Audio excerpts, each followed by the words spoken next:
Hey, Roshi, কেমন আছো? Hi Mercy, thanks for having me. অনেক ভালো আছি। দিনকাল ভালোই যাচ্ছে। আশা করি তোমাদের ২ জনের অনেক ভালো যাচ্ছে।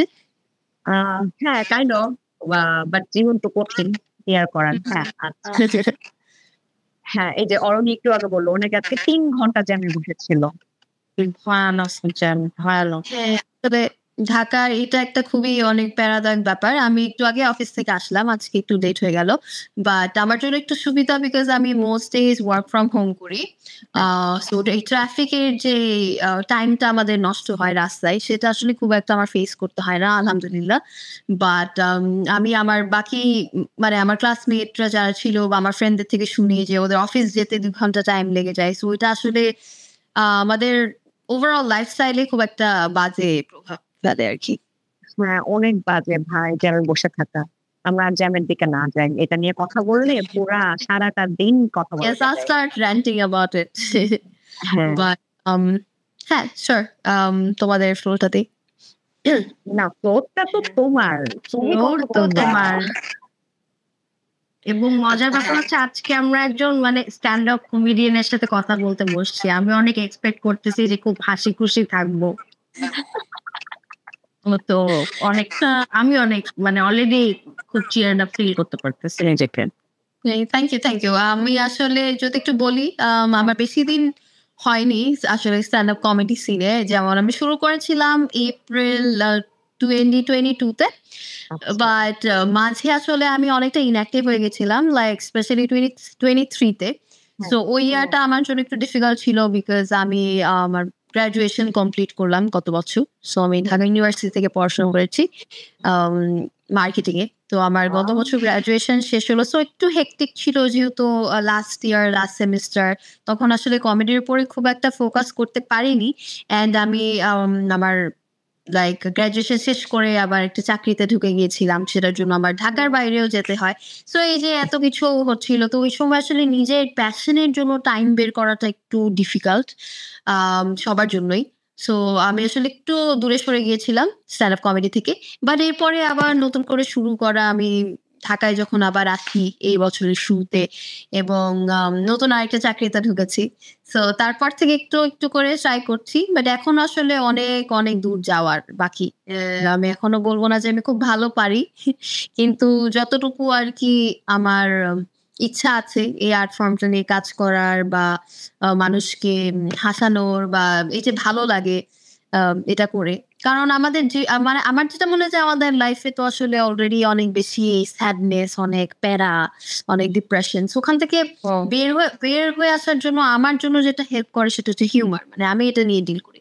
সো সেই হাসিটাই সবার মধ্যে ছড়িয়ে দেওয়া বা কিভাবে সবাইকে নিয়ে একসাথে হাসা যায় এটা নিয়েই কাজ। সো ফার আরকি আমি খুব এনজয় করি। এজন্য আসলে নিজেকে পুশ করতে ভালো লাগে বা আমার মোটিভেশন এটাই যে জাস্ট ভালো লাগার জন্য। এমন না যে আমি খুব টাকা-পয়সা কামাচ্ছি এটা থেকে বা অনেক মানে এটাকে প্রফেশনাল ক্যারিয়ার হিসেবে দেখতেছি এখনই। এরকম কিছু নাই। প্ল্যান নাই এখনো আপাতত। যদিও it be great if I could make money out of it. But আমার যে শুধুমাত্র ভালো লাগা থেকেই আরকি এই কাজটা করা।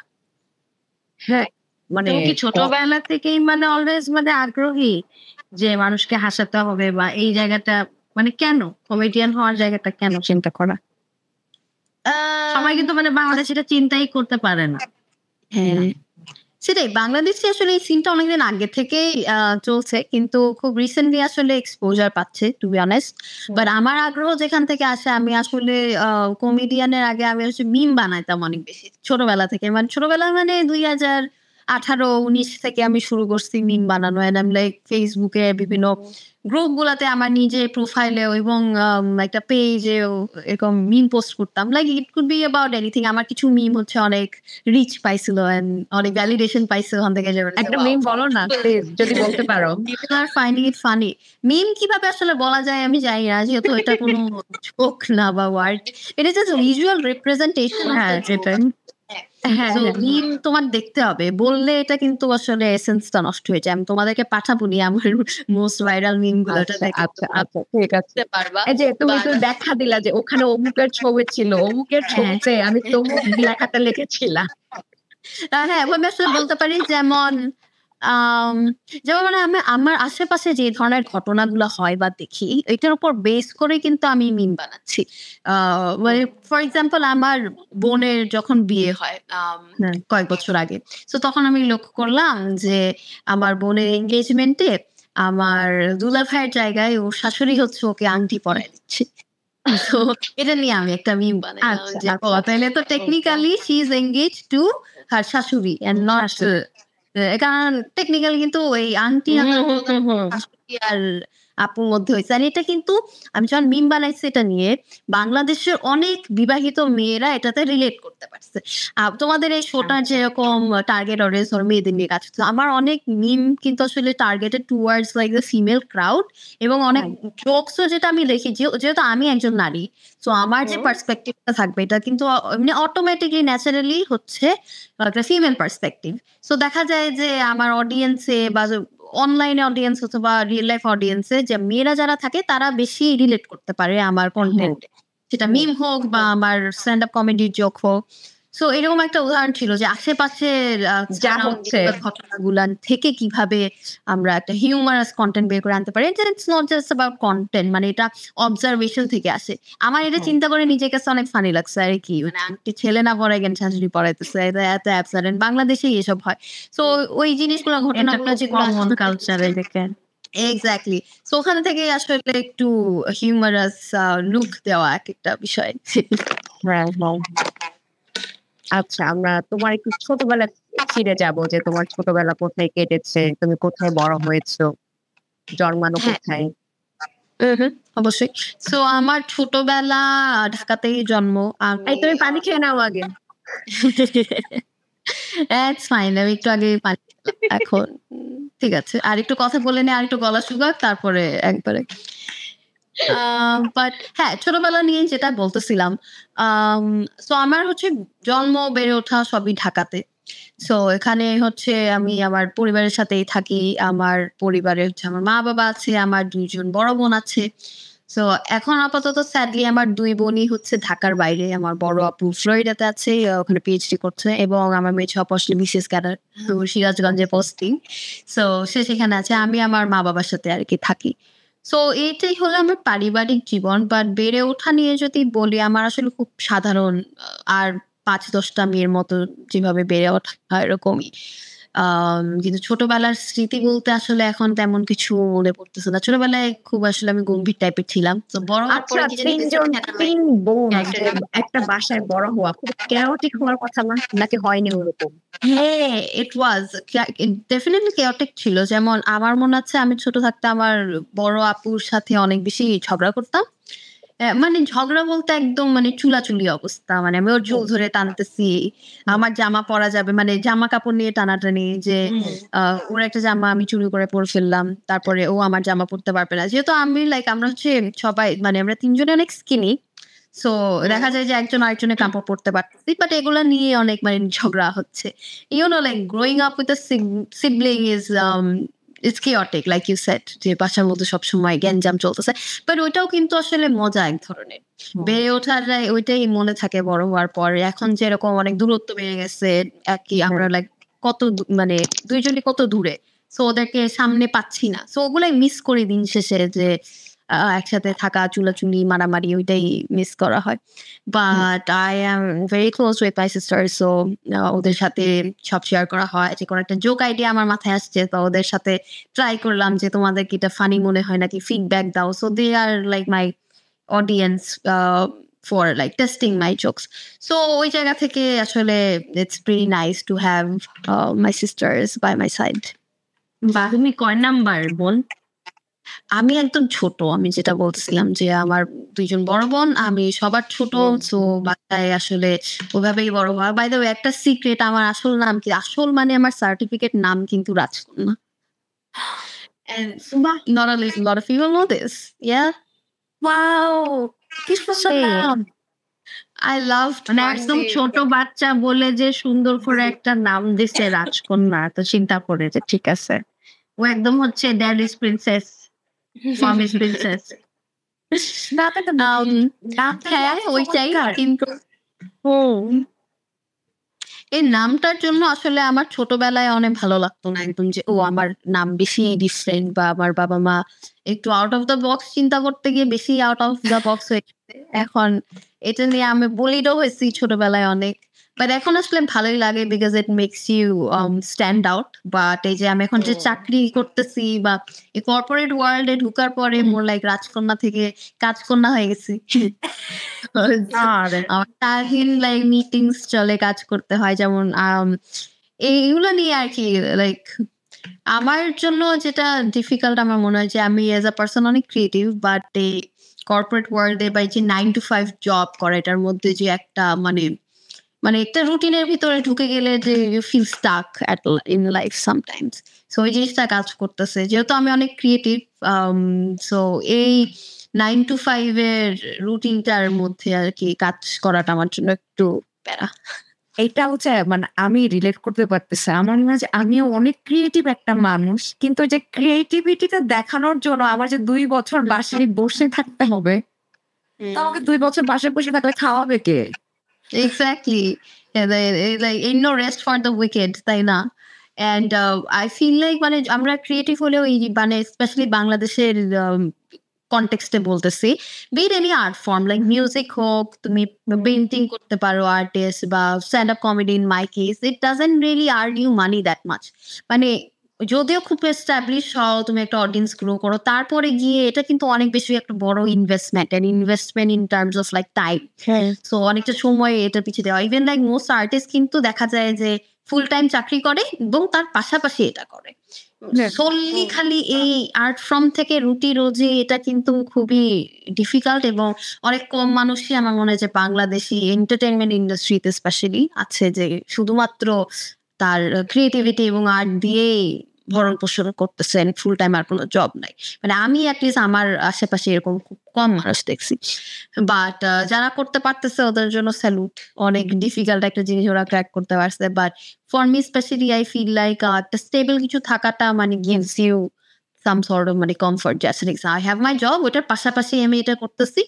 সো মানে ওই প্যারাটা নাই যে I have to make money out of it. আরেকটা অ্যাসপেক্ট আমার কাছে মনে হয় যে যখন তুমি কিছু একটা নিয়ে প্যাশনেট, ওইটা যখন আবার প্রফেশন হয়ে যায়, তখন আবার ওই প্রেশারটা থাকে যে oh I have to be good enough at it, right? মানে যে আমার আর্ট খুব ভালো হইতে হবে যাতে মানুষ এটা টাকা দিয়ে আসে, না হলে আই ফিল দিস প্রেশার যে oh shit I am not good enough. তো এই যে একটা অ্যাংজাইটি, এটা আমি অনেক ফিল করছি। আমি জানি না অন্যদের ক্ষেত্রে কি, বাট কারণ যে মানে যখন একটা মানুষ আমার কমেডি শোতে আসছে, সে তো টিকিট কিনে আসতেছে, রাইট? সো ওই মানিটা ওয়ার্থ করতে হবে। সেটা 300 টাকার টিকিট হোক, 500 টাকার টিকিট হোক, যেই হোক। সো সে তার যে টাকাটা দিচ্ছে, ওইটা কি আমি ওই ভ্যালুটা ফেরত দিতে পারতেছি নাকি থ্রু মাই আর্ট বা মাই পারফরমেন্স? সো এই একটা চিন্তা কিন্তু মাথায় সবসময়ই থাকে। সো নট অনলি জাস্ট ও আমার শখের বসে আমি পারফর্ম করতেছি, বাট একটা মানুষ যে টাকা দিয়ে আসলো, ও they should have a good time as well. এটা I have to make sure.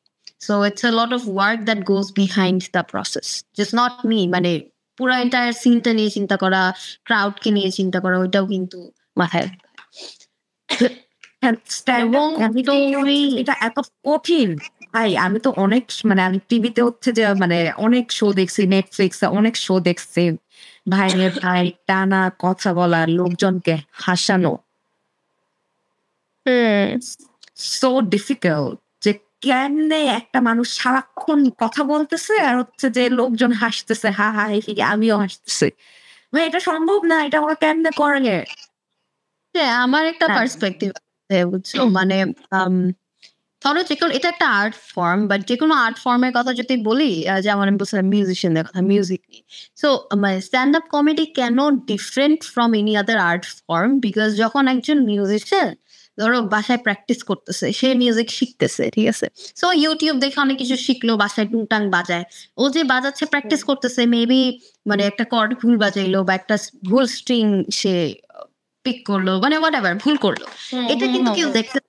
সে এটা প্রাইভেটলি করতেছে, তার রুমের ভিতরে বসে ভুল করতেছে, শিখতেছে, he is getting better at it, and তার বেস্ট পারফরমেন্সটা অডিয়েন্সকে দেখাচ্ছে। মানে যখন সে প্রপারলি পারে একটা ইনস্ট্রুমেন্ট বাজাইতে বা একটা গান গাইতে, ওইটাই দেখাচ্ছে।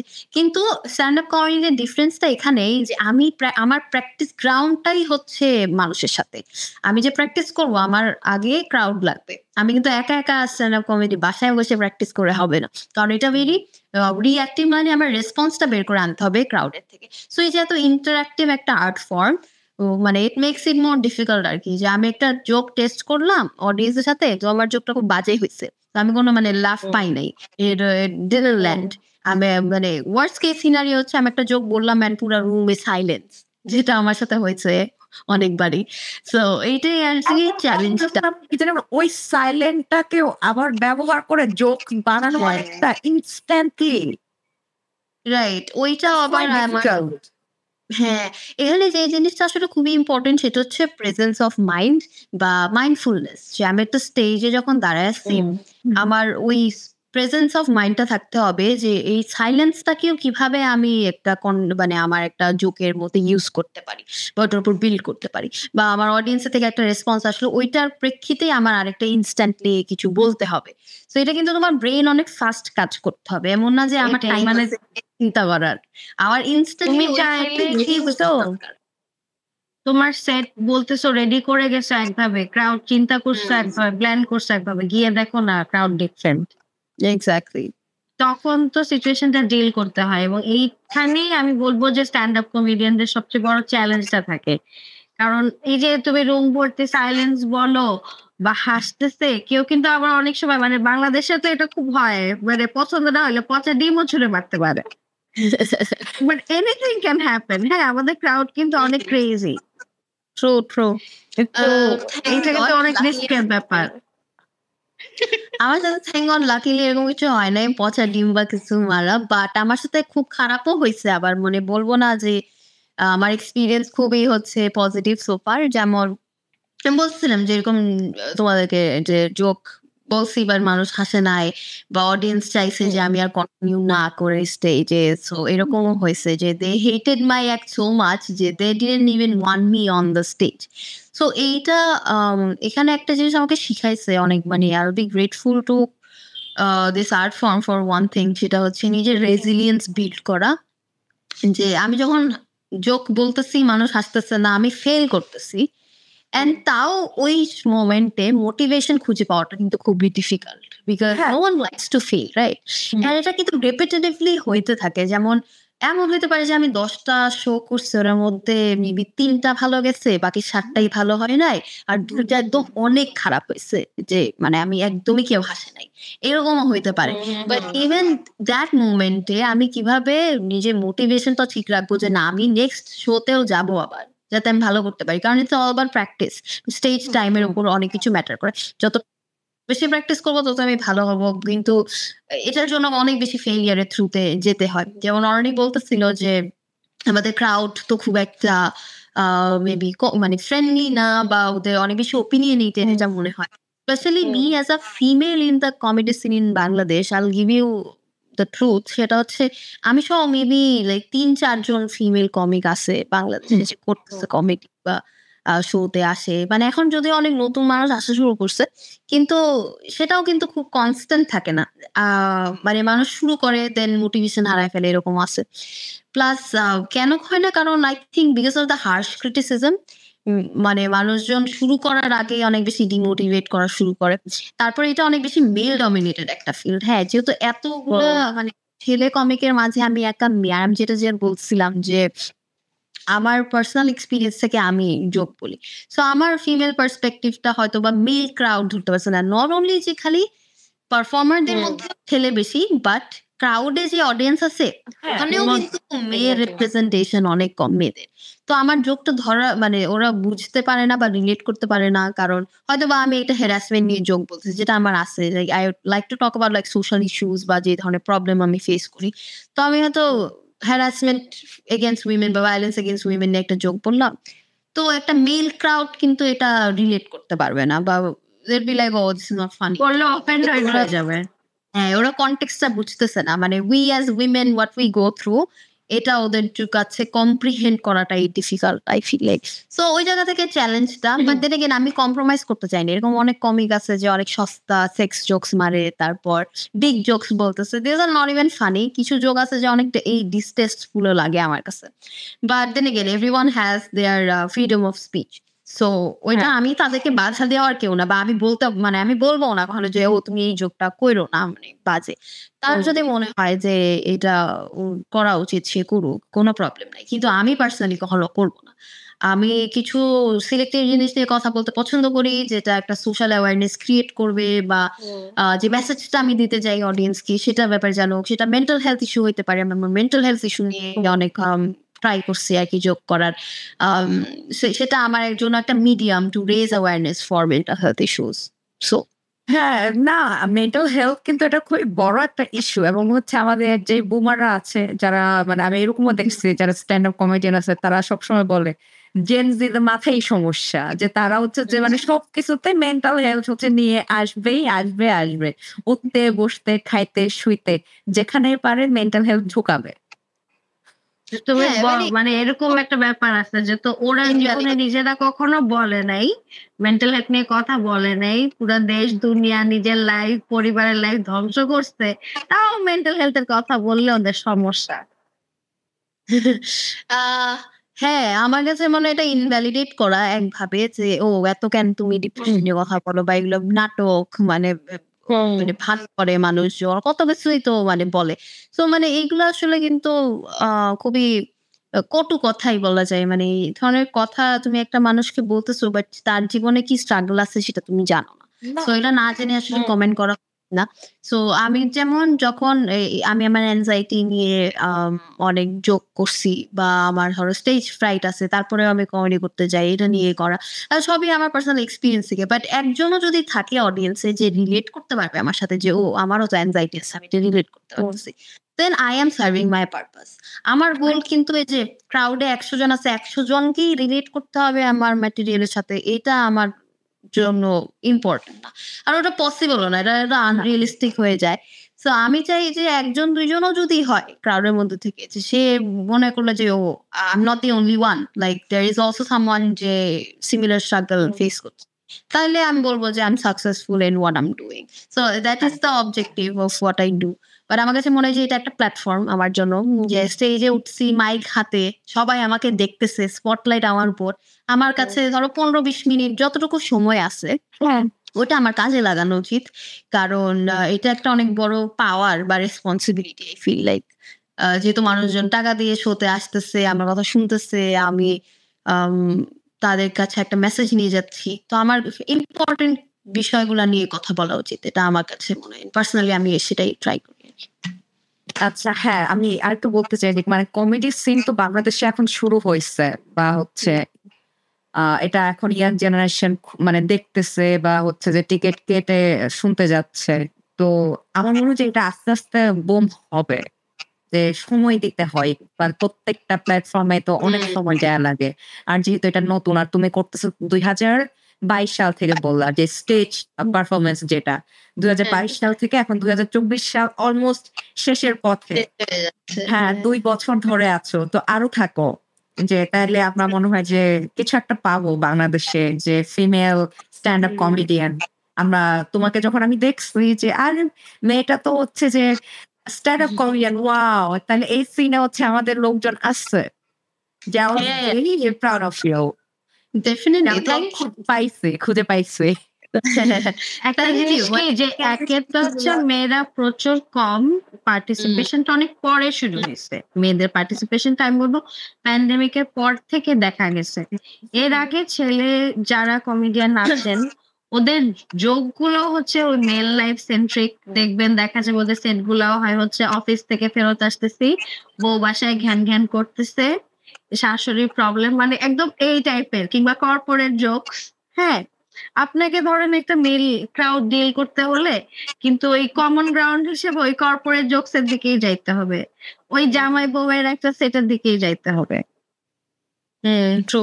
এই জিনিসটা আমি আসলে ফেস করছি অনেক। যেমন ওই যে বললাম, মেইল কমিকদের মধ্যে কিছু ধরাবাঁধা সস্তা জেনেরিক টপিক থাকে যেটা নিয়ে ওরা যোগ করে। মানে এটা অনেক সেফ খেলা আরকি। যে আমি জানি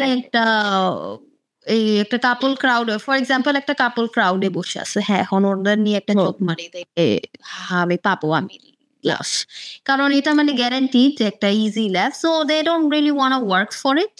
সো এই জন্য ওইরকম ওই টপিক গুলার দিকে হয়তো বেশি মানুষ লিন করে বা ওই দিকে ওই কন্টেন্ট গুলো নিয়ে কথা বলে বেশি। কিন্তু আমার কাছে মনে হয় যে আমি যদি ওই যে বললাম এটা একটা প্ল্যাটফর্ম, সো আমি কাজে লাগাতে চাই জিনিসটা ভালো মতো। আর মেয়েদের পার্টিসিপেশন নিয়ে যে হ্যাঁ আসলে আগে যারা ছিল আমার আগেও অনেক অনেক মেয়েরাই ডেফিনেটলি করছে স্টার্ট আপ কমেডি বাংলাদেশে, বা আমার পরেও অনেক মানুষ আসছে। কিন্তু আসলে প্রবলেমটা হচ্ছে যে কনসিস্টেন্ট থাকা। মানে শুরু করে কিন্তু এটা কিন্তু মানে অনেক ইনভেস্ট করার একটা বিষয়। যেমন আমার জন্য ফ্রাস্ট্রেটিং লাগে এখনো যে কি হবে করে কোনো আউটকাম পাচ্ছি না বা ভালো করতে পারতেছি না। কিন্তু আসলে লেগে থাকাটা ইম্পর্টেন্ট, যেটা আসলে যে ফুল টাইম জব করে একটু ডিফিকাল্ট। কিন্তু আমার কাছে মনে হয় ওই প্যাশনটা যদি থাকে যে না আমি করতে চাই, আমার খুব ভালো লাগে, ওখান থেকে যদি ইফ আই কিপ গোয়িং তাহলে আশা করি ভালো কিছু হবে এবং আরো নতুন ফিমেল কমিক যারা আসতেছে ওরাও আর কি ভালো কিছু দিবে বাংলাদেশকে এই কমেডি সিনটার মধ্যে। হ্যাঁ, অরণি জানে না পড়শি মানে রাজকন্যা খুব সুন্দর গান গায়। আরে হ্যাঁ, তাহলে তো মানে ওর স্টেজ নিয়ে আসলে কোনো টেনশনই নেই। ও যাক মানে এটা কিন্তু অ্যাজ আ কমেডিয়ান এটা প্লাস পয়েন্ট। ভয়েস মানে ভয়েস নিয়ে কাজ করতে পারা যায় অনেকভাবে। আমি আসলে না মার্সি আসলে টু কাইন্ড, বাট না। আমি গান শিখি নাই, আমি গান নিয়ে কাজ করি, আমি কাম টু দ্যাট। বাট আসলে মিউজিকের প্রতি আমার অনেক ইন্টারেস্ট আছে ছোটবেলা থেকেই। মানে আমি অনেক ছোটবেলায় গান শিখতাম একদমই পিচ্ছি থাকতে। হারমোনিয়ামে মানে বাসায় গানের টিচার আসতো, হারমোনিয়াম বাজায় বাজায় কিছু রবীন্দ্রসঙ্গীত বা মানে বাচ্চাদের গানগুলা ওগুলা শিখছি। কিন্তু কোনো ট্রেডিশনাল ওরকম আমার এডুকেশন অন মিউজিক কিন্তু নাই। তো বাট টুকটাক চেষ্টা করি মাঝে মাঝে আরকি। কিন্তু আমার যেটা ভালো লাগে সেটা হচ্ছে মিউজিক নিয়ে কাজ করা। যেমন আমি আম একটা প্ল্যাটফর্মের সাথে জড়িত এবং কাজ করছি আমরা মিউজিক অর্গানাইজিং নিয়ে। সো যেহেতু আমি বলছিলাম যে এজ আ পারসন আমি ক্রিয়েটিভ এবং আমি চাই মানে ডিফারেন্ট এক্সপেরিয়েন্সেস নিতে বা ডিফারেন্ট মানুষের সাথে কাজ করতে। সো এই জায়গাটাতে আমি যেখানে মানে খুবই মজা পাইছি কাজ করে সেটা হচ্ছে কনসার্ট অর্গানাইজ করা। আমাদের কারখানা বলে একটা প্ল্যাটফর্ম আছে আমাদের, check it out on Instagram karkhana.studio. So what we do is আমরা বিভিন্ন শোজ অর্গানাইজ করি। আমরা আসলে অনেক বড় বড় আর্টিস্টের সাথেও কাজ করছি সো ফার। আমরা বলতেছি কারণ we are a team of 7-8 people. আচ্ছা, আমি শুরু থেকেই আছি। আরো বিভিন্ন রোলে অনেকেই আছে আমাদের সাথে যুক্ত। যেমন টিমে অনেক মিউজিশিয়ান আছে যারা একদম মিউজিকের A to Z সবই জানে এবং অনেকদিন ধরে কাজ করতেছে এই ইন্ডাস্ট্রিতে। সো আমার এই আ আগ্রহটা আসলে জাগছে গান শোনা থেকে। লাইক ছোটবেলা থেকে আমি অনেক গান শুনি। সো ওখান থেকে মিউজিশিয়ানদের সাথে কাজ করার একটা ইচ্ছা ছিল। সো ফার আমরা অনেক বড় বড় আর্টিস্টের সাথে কাজ করছি। যেমন অঞ্জন দত্তর সাথে শো করছিলাম, মানে অর্গানাইজ করছি আমরা। এটা ওয়াজ লাস্ট ইয়ার 2023 এর সেপ্টেম্বরে করা। সেটা আমাদের সবচেয়ে বড় শো ছিল। এরপরে বাপ্পা মজুমদার সাথে করা হয়েছে। বাপ্পা তার সাথে ছিল এই বছর ফেব্রুয়ারিতে। সো সেটা খুব ভালো ছিল। সো এই বড় বড় আর্টিস্ট যারা আছে বা এবং আন্ডারগ্রাউন্ড আর্টিস্ট যারা আছে, ইন্ডি আর্টিস্ট, ওদের সাথেও আর কি আমাদের কাজ করেছে। যেমন তোমাদের পডকাস্টে আফরিন আসছিল, আই থিঙ্ক আমি দেখছি। মডার্ন ওটা রাইট। তো আফরিনও আমাদের একটা ইভেন্টে বাজাইছে কিন্তু ওর ব্যান্ড ফলস ক্যাসেট। Yeah, I don't know if she remembers, but আমরা 130 লিস্টে একটা শো করছিলাম। সো ওইখানে হচ্ছে ওর ব্যান্ড বাজাইছিল। She was great. সো এরকম আমরা সব ধরনের আর্টিস্ট নিয়ে কিন্তু কাজ করি এবং এটা খুব মজা লাগে আমার কাছে আর কি। যে এটা তো জানতাম না। মানে তুমি হচ্ছে যে ঢাকায় মানে শো অর্গানাইজ করো, হচ্ছে যে তোমাদের একটা টিম আছে, তোমরা হচ্ছে যে শো অর্গানাইজের জন্য কাজ করো। Wow, that's amazing. Thank you. I think মানে we have a long way to go. আমরা শুরু করছিলাম 2021 এ। সো মানে ফর্মালি এর আগে থেকেই আর কি ছোটখাটো শোজ ছিল বা প্ল্যানিং চলতেছিল। বাট 2021 থেকে আর কি অ্যাক্টিভলি করা এবং আমাদের আরো সামনে বড় প্ল্যান আছে, এক্সপ্যান্ড করতে চাই আরো বেশি। সো হোপফুলি আরো ভালো কিছু নিয়ে আসবো সামনে। দেখা যায়। আচ্ছা, এই শোনো, কোনো কিছু হইলে যে মানুষজন যে অর্গানাইজারদের বদনাম করতে থাকে যে অর্গানাইজাররা অর্গানাইজ করতে পারে না, এই জন্য এই ঝামেলা হয়েছে, ইভেন্ট ভালো হয় নাই, এই ডিলে হয়েছে। তো তুমি অর্গানাইজিং এর ফিল্ডে যখন ঢুকছো 21-এ, তোমাদের আর কি প্ল্যান কি ছিল যে গালি না খেয়ে কাজ করার জন্য কি স্ট্র্যাটেজি নিছো, যে কি ফেলিয়ার হয় না হয়? খুব ভালো কোয়েশ্চেন, খুব ভালো কোয়েশ্চেন। আমি আসলে এটা ওয়েট করছিলাম, এটা নিয়ে আমি একটু ফ্লেক্স করবো যে আমাদের অর্গানাইজ করা শোতে যত মানুষ আসছে কেউ একটা গালি দেয় নাই। মানে আমরা সবসময় যেটার উপর ফোকাস করি সেটা হচ্ছে আমরা জানতাম সোশ্যাল মিডিয়ায় খাইতো বরং মানে আমরা এত ভালো ফিডব্যাক পাইছি ফ্রম আওয়ার অডিয়েন্স। যেমন আমাদের একটা শো মানে রিসেন্টলি আন্দোলনের আগে আমরা লাউডার টুগেদার বলে একটা শো করছিলাম with Nemesis and Cryptic Fate. So সেই শোটা অনেক সাকসেসফুল ছিল। একদম হার্ডকোর রক ফ্যান যারা, মানে রক মিউজিক ফ্যান্স বা এনথুজিয়াস্ট বাংলাদেশে, ওই ক্রাউডটাকে কেটার করে করা। এবং ওই শোতে যারাই আসছিল সবাই এত বেশি পজিটিভ ফিডব্যাক দিছে। এবং যে আর্টিস্টদের সাথে আমরা কাজ করছি, দুইটা ব্যান্ডই, নেমেসিস এবং ক্রিপ্টিক ফেট, অ্যামেজিং আর্টিস্ট ওরা, মানে লিটারালি ছোটবেলা থেকে বড় হওয়া ওদের গান শুনে। এবং ওর মানে ব্যান্ড থেকে শুরু করে অডিয়েন্স সবারই এক্সপিরিয়েন্সটা এত ভালো ছিল। কারণ আমরা সবসময় ফোকাস করি কোয়ালিটির উপর এন্ড নট কোয়ান্টিটি। এমন না যে আমাদের অনেক বেশি অডিয়েন্স লাগবে, সো আমরা এরকম ম্যাস প্রমোশন করিও না। যেহেতু আমরা মোস্টলি মার্কেটিং, পিআর বা প্রমোশনের দিকটা দেখি, স্পন্সরশিপ ইজ ওয়েল, মানে সবাই আসলে সব ফিল্ডে সব ডিপার্টমেন্টেই কাজ করে যেহেতু ছোট টিম, কিন্তু আমার মেইনলি কনসেন্ট্রেশন ওটাতে। সো আমরা আসলে ম্যাস প্রমোশন করিও না, বিকজ আমরা চাই যে লিমিটেড অডিয়েন্সের মধ্যে একটা ভালো এক্সপিরিয়েন্স দিতে। কারণ বাংলাদেশের বেশিরভাগ ভেন্যু কিন্তু এত মানুষ অ্যাকোমোডেট করতে পারে না, যেহেতু আমাদের এরকম ভালো ভেন্যু নাই এখনো বলা যায়। বাট আমরা মোটামুটি সব ভেন্যুতেই কাজ করছি। সো আমরা এরকম অত বেশি ম্যাস অডিয়েন্স কেটারও করতে চাই না, একটু লিমিটেড রাখি যারা অ্যাকচুয়ালি মিউজিক ইনথুসিয়াস্ট বা গান শুনতে চায় লাইভ এসে, এবং আর্টিস্টদেরকে শ্রদ্ধা করে, ওই রেসপেক্ট বজায় রেখে এখানে আসবে আমাদের ইভেন্টে। তো তাদেরকেই আমরা ওই অপরচুনিটিটা দিতে চাই আর কি।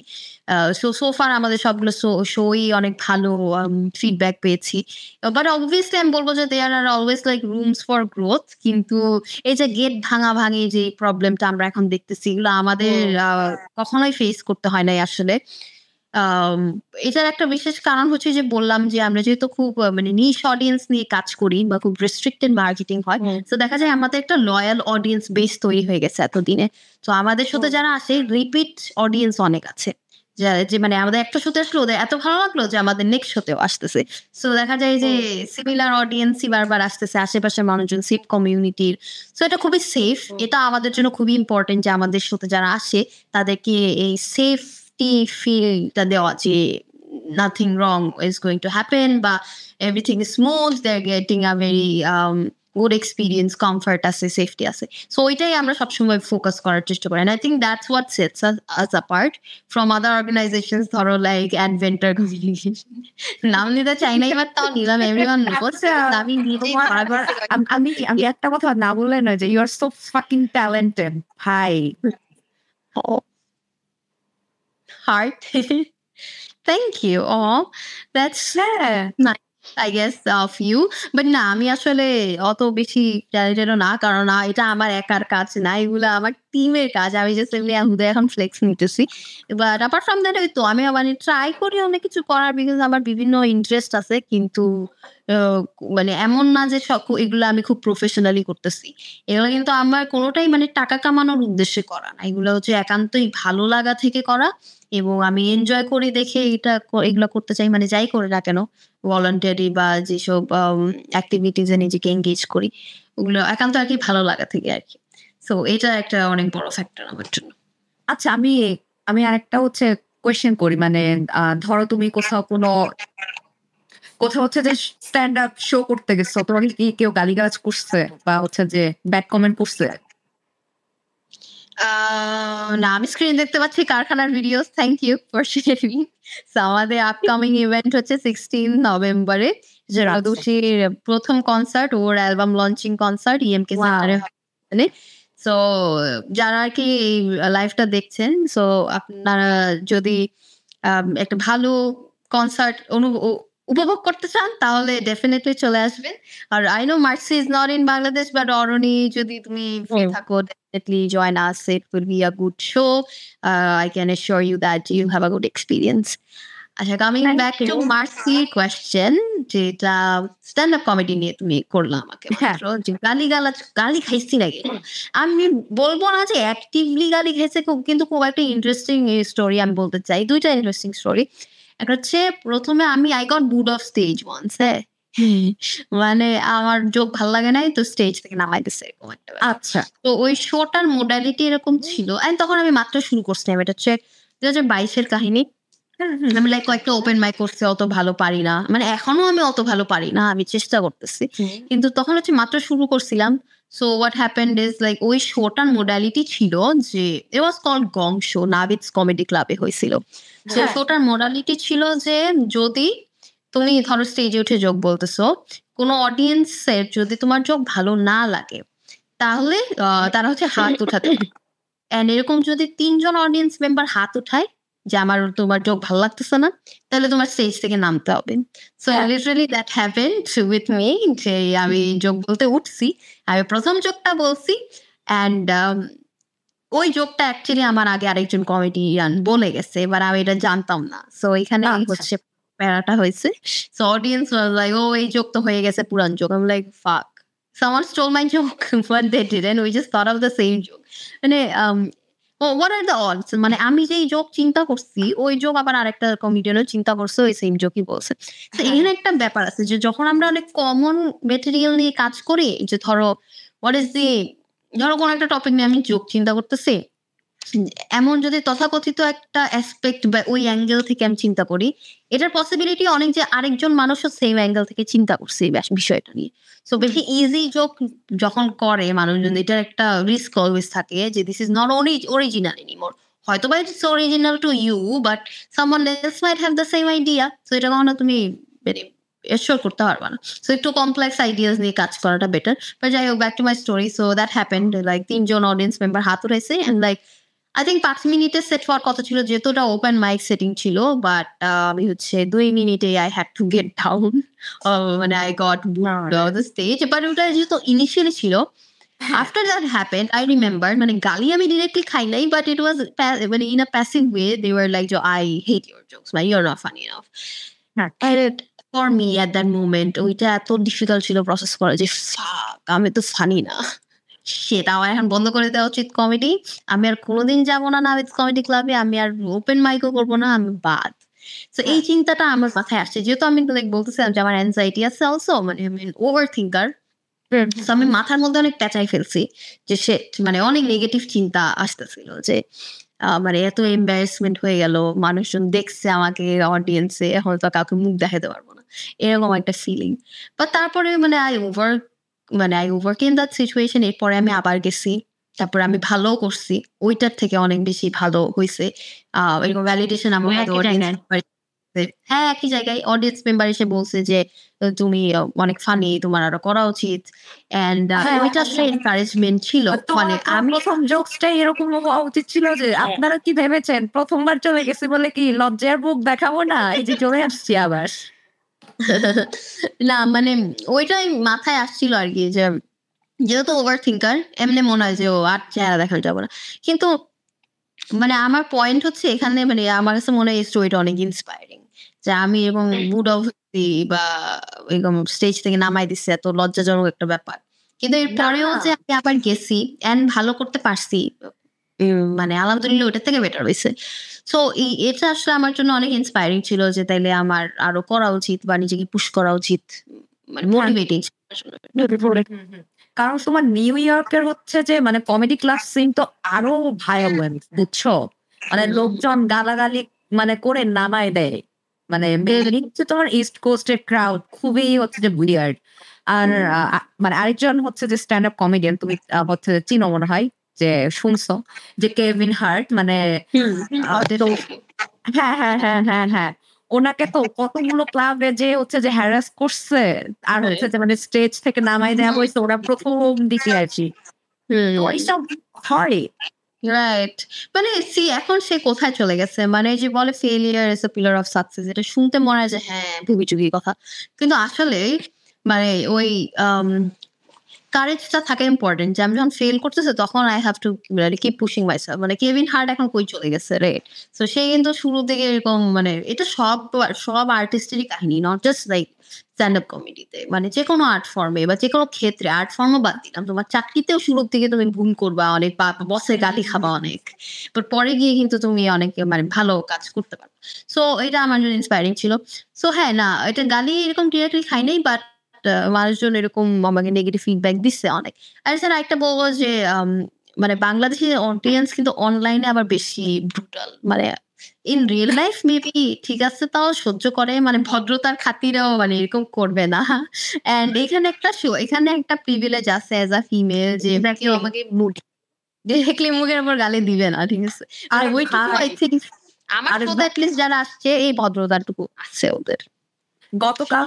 গতকালকে আমি হচ্ছে যে একটা ওই যে বিন বানাইছি, আমি নিজেই বানাইছি, মানে যে বিলেতি খাদ্য বিষয়ক উপদেশটা। তো হচ্ছে আমার ব্যাকস্ল্যাশ একটা হচ্ছে যে টপ পরা, মানে আমার জ্যাকেটটা হচ্ছে যে জাস্ট হ্যাঁ মানে একটু মোড়ানো আর কি।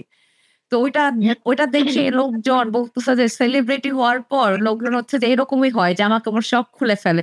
ভাই ওই ছবিটা আমি তখন ফেসবুকে হচ্ছে যে আমি অ্যাক্টিভও ছিলাম না, ওই ছবিটা আমার তখন তোলা, যে আমি ফেসবুকে ভিডিও বানানো স্টার্টও করি নাই। মানে আমি অ্যাজ এ পার্সন তো হচ্ছে আমি এরকম, আমার হচ্ছে যখন যা মন চায় আমি তাই পড়বো। কিন্তু ওই যে মানে কতটা ব্রুটাল লোকজন, যে দেখলেই তার বলতেই হবে কিছু, তারা থামতে পারবে না, এত কষ্ট করে সে এসে কমেন্টটা করে যাক। আজকে আমার চোখের সামনে একটা বাজে জিনিস এসছে, আমি একটু বলি। এই যে মেয়েদের নিয়ে কথা হচ্ছে, কে মেয়েদের প্রতি ব্রুটাল কিনা। তো আমি আজকে জ্যামে অলমোস্ট 3 ঘন্টা আটকা ছিলাম। তো আমার সামনেই গাড়িতে আমি দেখলাম জ্যামে আটকে আছে, ওই একই বনানীর ওই সিগন্যালটাতে, ওখানে আমাদের 1 ঘন্টা হয়ে যাচ্ছে। তো একটা মহিলা হঠাৎ করে একটু গ্লাসটা খুলছে, সামহাও ওর গ্যাস রান হয়ে গেছে, শেষ হয়ে গেছে, একটু গ্লাসটা খুলছে। একটা লোক পাশ দিয়ে যাওয়ার সময় মহিলাটার মানে গ্লাসের ভিতর দিয়ে একটা থুতু ফেলে সে দৌড় দিচ্ছে। এবং মানে তুমি আসলে মানে দেখে বুঝতে পারবা না, যে ছেলেটা দেখে মনে হবে তোমার মানে এরকম অফিস গোয়িং কোনো লোক, এরকমই মনে হবে না যে একটু ছিনতাইকারী টাইপ, একটু অভাবী কোনো লোক, এরকম কিছু না। খুবই সাধারণ একটা মানুষ এরকম করে। এবং মহিলাটা তো স্বাভাবিকভাবে থতমত খেয়ে গেছে, সে ড্রাইভ করছিল, মানে যেটা হয়েছে ওই লোকটা ফিমেল ড্রাইভার দেখে তার সহ্য হয় না কোনো একটা কারণে সেই কাজটা করছে। মহিলা গাড়ি থেকে বের হইলো, কিন্তু তখনই সিগন্যালটা ছেড়ে দিচ্ছে এমন টাইপে, তখন তাকে আর সে যেতে পারলো না, বন্ধ করে আগায় যেতে হলো গাড়িতে। এই বিষয়গুলো আসলে এত বেশি depressing, just when you receive hate just because of your gender identity, আসলে এটা নিয়ে আমাদের অনেক কাজ করার আছে, অনেক বেশি অ্যাওয়ারনেস ক্রিয়েট করার। মানে দে হেট মি জাস্ট বিকজ মানে অফ মাই জেন্ডার আইডেন্টিটি, মানে এটা তো আমার কিছু করার নাই, তাই না? এখন আমি মেয়ে হয়ে জন্মাইছি, এখন দে হ্যাভ টু আন্ডারস্ট্যান্ড যে we have the right to live as human beings, মানে মেয়ে ছেলে বাদ দিয়ে like একটা মেয়ে তো মানুষ, and like মিনিমাম যতটুকু রেসপেক্ট দিয়ে তাদেরকে ট্রিট করা, ওই সম্মানটা তো দিচ্ছি না, বাট এত বাজেভাবে অসম্মান করতেছি, মানে এটা আসলে বলার বাইরে। মানে আশেপাশে যেমন দেখি মার্সি যে কমেন্টের কথা বললা, এরকম হ্যারাসমেন্ট তো মানে অহরহ হচ্ছে, ইভেন রিয়েল লাইফেও। যেমন আমি নিজে এরকম অ্যাজ আ ফিমেল এরকম হয়েছে যে কনসার্টে গিয়ে মানে ইউর লিটারালি গেটিং হ্যারাস, তাই না? ওই যে পাবলিক কনসার্ট গুলোতে, যেটা আমার বা তোমার বডি নিয়ে একটা কমেন্ট করা, ধরো হেঁটে যাচ্ছি, সামনে লাইক স্কিনি, দেন একটা বাজে কমেন্ট পাস করে দিল, বা এটা কথা বডির দিকে তারা কিছু একটা করলো, যেটার কারণে আনকমফোর্টেবল ফিল করানো, এগুলা নিয়ে কিন্তু অ্যাওয়ারনেস রেজ করার জন্য আমি ইচ্ছা করে এমন ধরনের কথাগুলো নিয়ে আসতে চাই। যেমন আমি যখন লাইক জোক লিখি, স্পেশালি আমার এক্সপিরিয়েন্স থেকে বলতেছি, যে আমি কত নিজের জায়গা থেকে কত করতে পারবো। যেমন আমাদের আশেপাশে এটা তো দেখতেছি, নিজের জায়গা থেকে আমি কি করতে পারি কিন্তু ইম্পর্টেন্ট। আমার মনে পড়ছে, আমি একটু পরে শেয়ার করবো, তুই বল।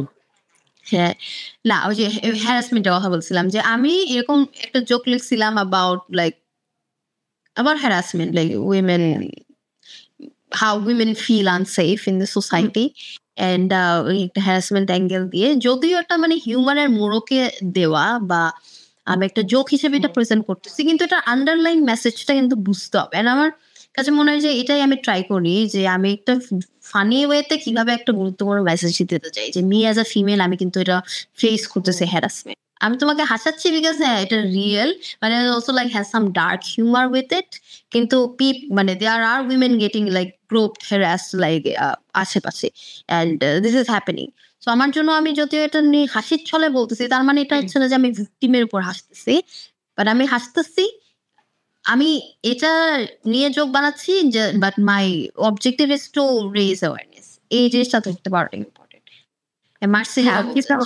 আমি যেটা বলতে চাচ্ছিলাম সেটা হচ্ছে যে আমি আমার ফ্রেন্ডদেরকে নিয়ে আমার টিকটক বানাইতাম হচ্ছে খুবই মানে ফাটটা টিকটক যে when we are getting bored that time তো চল একটা টিকটক বানাই বুঝছো তো এরকম করে আমরা টিকটক বানানো শুরু করি হচ্ছে যে 2021 হ্যাঁ 2022-এর দিকে বা 21-এর শেষে ওই মাঝামাঝি একটা টাইমে তো তখন টিকটক বানাইতাম আমরা খালি টিকটকে আর কি যে আপলোড দিতাম এগুলা তো আমার এক ফ্রেন্ড আছে আর তার হচ্ছে যে বুকস একটু বড় বাট আমার হচ্ছে যে বুকস নাই হ্যাঁ হ্যাঁ তখন কমেন্ট আসলো একজনের পম্পম আছে আরেকজনের পম্পম তো নাই we didn't even know what is pom-pom ভাই what the fuck when you just call it when you just call it what it is Hi. Like, what is this code word তারপর what is pom-pom তারপর আমাদের আরেক ছেলে friend আছে আমাদের সাথে TikTok বানায় আমরা তাকে জিজ্ঞাসা করছি দোস্ত পম-পম মানে কি that she was pom-pom মানে তো হচ্ছে যে অন্যায় থাকে সাইতে থাকে ওগুলো না আমি জানি না তো যেটা আমি র্যান্ডম বলতে চাইতেছি আমাদের মেয়েদেরকে হ্যারাস করার কিছু সলিড জায়গা আছে কমেডি ক্লাব গুলাতে যে কষ্ট করে একটু টিকিট কেটে যাইতেছে দিন শেষে একটু হাসবে নিজে চিল করবে ওখানে সাধারণত তোমাকে গালি দেওয়ার লোকটা বা ক্রাউডটা থাকবে না নিশ কমিউনিটি কিন্তু থাকে কিন্তু এই যে রাস্তায় বলো আর সোশ্যাল মিডিয়ায় বলো ওখানে তো ঠিকই হচ্ছে এই জঘন্য থেকে জঘন্যতর কমেন্ট গুলো চলে যাচ্ছে হ্যাঁ আমার ফ্রেন্ডটা রাতু তোমার যে বলছিল দোস্ত চিয়ার লিখারা পম দিয়ে নাচ pom-pom doesn't even look like boobs like also you can use করে then why not use something that actually looks like a boobs like why is it pom-pom and not chom-chom it could be chom-chom আমরা এটা কি শুনলাম I mean, it could be like anything, but why do they want to use like stupid words that have no meaning? Like, and it has to like childish লাগে আমার কাছে মানে আশেপাশে এরকম দেখি আসলে অনেক like all the locker room talk ধরো ছেলেদের মধ্যে এরকম কোড ওয়ার্ডস থাকে কিছু তারা আর কি বিশ্রী আলাপ দেয় মেয়েদের ব্যাপারে বা অবজেক্টিফাই করা এগুলা মানে খুবই খাইস্টা লেভেলের এবং মানুষজন এটা নিয়ে এখন যোগ করে আমার মনে হয় যে it's not funny bro like distasteful একটা চলে আসে তখন like this is my expression like অনেক কমিকে এরকম কমেন্টের ধরো বসে দেখতেছি আবার যদি আমি না বসে থাকি বের হয়ে যায় তাহলে হ্যাঁ তুমি বাকি কমেডিয়ানদের সাপোর্ট করো না আর এরকম হয়েছে যে একটা ওপেন মাইকে ঠিক আছে এক বেটা যোগ মারতেছে কি আমি তোমাদের বলি লাইক ওইটা খুব রিসেন্টলি হয়েছে ঠিক আছে তাহলে ওপেন মাইকে গেছে এক ব্যাটা আসছে যোগ মারতে অ্যান্ড দেন সে কথা বলতেছে যে মেয়েরা যখন মানে সে ছোটবেলায় এরকম একটা স্টোরি সাজাইছে সে ছোটবেলায় যখন বাচ্চা ছিল তখন ওর পাশে বাসায় নেইবার একটা মেয়ে গোসল করতো অ্যান্ড ওই সময় সে ওই মেয়েটাকে ওইভাবে দেখে খুব মজা পাইতো অ্যান্ড এটা নিয়ে সে যোগ মারতেছে like how is this funny মানে একটা মেয়ে গোসল করতেছে তুমি এটা লুকায় দেখতেছো and এটা নিয়ে তুমি যোগ করতেছো that says a lot about how what kind of a human you are and it's ফানটা মানে এগুলো হ্যাঁ পারভার্ট এক্স্যাক্টলি সে একটা পারভার্ট আবার প্রাউডলি এটা নিয়ে কথা বলতেছে যে আই এম আ পারভার্ট এটা only like happens in this scene and আমি আসলে বসে থাকতে পারি নাই আমি জাস্ট বের হয়ে গেছি যে এত ডিসগাস্টিং লাগছে যে এরা মানে যখন যে স্টেজে উঠে উল্টাপাল্টা করছে যে বললাম যে এটা power like you have the responsibility তুমি মাইক হাতে যখন একটা কথা বলতেছো 10 জন মানুষ বসে শুনতেছে তুমি যা ইচ্ছা নিয়ে কথা বলবা that's your freedom of speech বা এতটুকু কমন সেন্স থাকা উচিত মানে অ্যাপার্ট ফ্রম পারভার্ট দ্যাটস পুরাটাই হচ্ছে যে সেটা বাগদা এটা ফাকড আপ কতটা, এটা কিভাবে মানে এটা বলার কি আছে? How is this acceptable? Like এই ধরনের মানুষ, আমি তোমাদের জাস্ট একটা এক্সাম্পল দিলাম বোঝানোর যে বাংলাদেশে যখন এই মানে সিনটা পপুলার হচ্ছে তখন এই ধরনের মানুষও কিন্তু আসতেছে। সো আমার আশেপাশে এরকম মানুষও আমি দেখি যে এত বিকৃত মানসিকতা, এটা নিয়ে ওরা যোগ বলতেছে, অ্যান্ড মানুষজন এরকমও থাকে যে হাসেও এটাতে। অ্যান্ড তখন আমার প্যারা লাগে যে মানে I don't want them to be my peers. এখানে একটা মজার ব্যাপার কি, ধরো থাকে না যে ধরো কেউ কুল, মানে অনেক কুল একজন মানুষ কিছু একটা করতেছে, আমার মনে হয় যে আমি ওইটা করি, রাইট? যে ওকে ইফ ইউ ধরো Mercy school he is doing a podcast, আমার মনে হয় আমি পডকাস্ট করলে আমি কুল হইতে পারতাম। এখন এরকম ছেঁচড়া টাইপের বা এরকম খাসটা মানুষ যখন স্ট্যান্ড আপ কমেডি করতেছে তখন আমার মনে হয় যে এরা স্ট্যান্ড আপ কমেডি করতেছে, আমি করতে চাই না। এরকম একটা ব্যাপার থাকে কিন্তু যে this are my peers, like what the fuck. So ওই একটা জিনিস আমি অনেক পার্সোনালি ফেস করছি যে আশেপাশে ধরো যারা এই সিনের মধ্যে আসতেছে বা এই আর্ট ফর্মটা ট্রাই করতেছে, ওরাও কিন্তু ওরকম খুব বেশি এডুকেটেড বা কি বলবো মানে ভদ্র মানুষজন এরকম না, সবাই না, মানে অনেক ভালো আছে, আবার এই টাইপের মানে বাজে মানুষজনও আছে। মানে স্ট্যান্ড আপ কমেডিয়ান যারা কমেডি যারা করে তাদের যে কত জ্ঞানী হওয়া লাগে ভাই, মানে ভালোটা করতে, বাজেটা করতে কিন্তু জ্ঞানী হওয়া লাগে না। এই যে এক্সাম্পলটা দিলাম আমি যে ওই যে ওই লোকটা যোগ করতেছে, তার কিন্তু জ্ঞান কমন সেন্স কিছুই নেই, সে কিন্তু করতেছে কমেডি, ভালো করতেছে নাকি এটা হচ্ছে পয়েন্ট, করতে যে কেউই পারে, but if you you have to be good at it, বা ওই যে আমি কিভাবে প্ল্যাটফর্মটা কাজে লাগাচ্ছি এটাই। আমি একটু বলি এখানে লিসেনার যারা তাদেরও ঝামেলা আছে, তারাও চায় একটু মানে ওই জোকটা বলে লোক সবাই হাসতেছে, মানে যে তারা তাদের মাথায় ওইটা আসে নাই, দ্যাটস ইলিগাল, এন্ড ওটা হচ্ছে যে মানে সে ভালো একটা কাজ করে নাই। এরকম মনে করো ওই লোক ইন্সপিরেশন পায় কোথায় স্ট্যান্ড আপ কমেডিয়ান হওয়ার? সে হচ্ছে একটা মেল সার্কেলে বসে, ওখানে ওই লকার রুম কনভারসেশনটা করে এই ধরনের চিপ সস্তা কথাবার্তা দিয়ে, ওখানে সে অনেক রেসপন্স পায়। তখন মনে করে আরে আমি তো আরো 50টা বেড়া মানুষের সামনে বললে ওরা তো এটা শুনে হাসবই। হ্যাঁ, ওখানে তুমি উপস্থিত আছো নাকি অন্য কে আছে না আছে এগুলো চিন্তা করবে না। আর তোমার ক্ষেত্রে আমি তখন শুরুতে যেটা বলতে চাইছিলাম যে তুমি তো শুধু তোমার প্রফেশন নিয়ে জানলে হয় না, তোমাকে তোমার ক্রাউডে কত ধরনের ডাইভার্স প্রফেশনের মানুষ থাকে, কত টপিক নিয়ে চিন্তা করার মানুষ থাকে, তোমাকে সেই সব টপিক নিয়ে চিন্তা করতে হবে, কারণ তুমি একটা ম্যাসের মধ্যে কমন গ্রাউন্ড খুঁজতে যাইতেছো।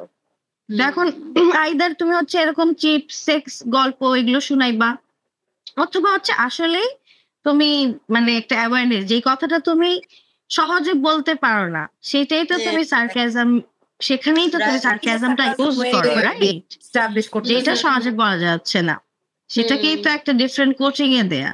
তো এটা তো মানে তুমি বললা আচ্ছা তাহলে এখানে আসলে সার্কাজমের কি আছে ভাই? তুই একটা ছ্যাঁচড়া চোর, তুই একজনকে গোসল করতে দেখছস, এইটাকে গ্লোরিফাই করার কি আছে?